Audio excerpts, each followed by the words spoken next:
So next week is a deload week. And first of all, what does that even mean? A deload acknowledges the fact that we're not able to progress in a linear way forever.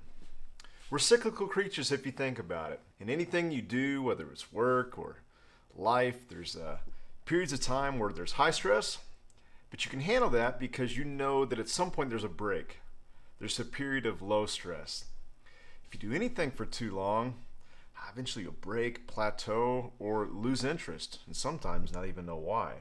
This is why we have to cycle periods of training, even if we're not training to compete in something particular. It's a short period of time that allows yourself a mental and physical recharge that should elevate your drive and desire to train in the upcoming weeks.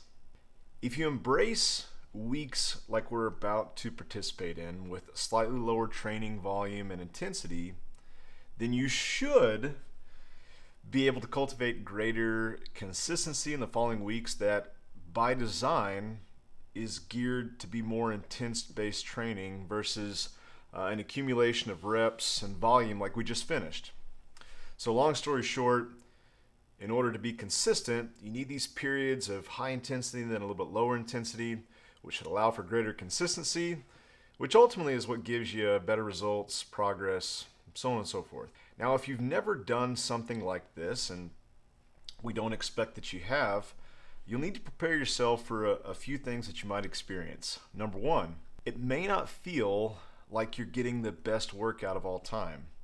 If you're used to finishing workouts where you feel like you're going to poop your pants or you're doubled over, huffing, puffing, well, some of the stuff we'll do this week might feel easy.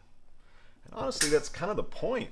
Knowing that this coming week is going to be like that is good preparation that when you finish to say, hey, this is supposed to feel good. This is supposed to feel easy. I think just even being equipped with that knowledge is a good start. But secondly, and this is something that could be relevant to you, you may not feel like you need to deload.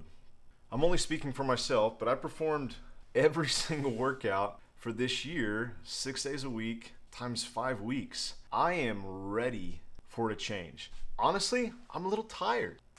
Now, you may not be 38, you may not have 3 kids, and been training consistently in strength and conditioning for 20 years, but you may also not have performed all 30 of these workouts in the last 35 days either. If this is you, I got good news for you. All you have to do is let your coach know how you are feeling. Let them know that you got some pep in your step and you don't really feel like you need a break or need to ratchet back this coming week.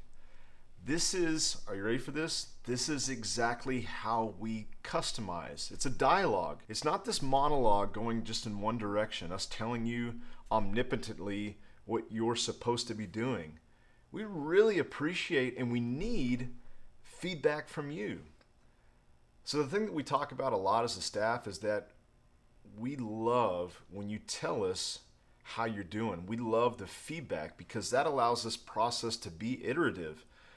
And a good definition of that word is that it continues to change and evolve based on the ongoing feedback that we have from you. So I get off my soapbox there, but this week it's a deload.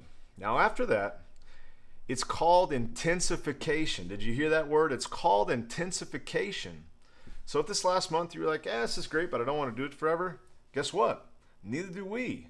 But it's a great way to build into what we're going to spend in about 5 or 6 weeks doing, which is a little bit more challenging of a workout. So look forward to this week. Look forward to your feedback. Look forward to you responding to your coaches. I can't wait to see what you think and, well, as a result, how you perform with the next phase we're going into.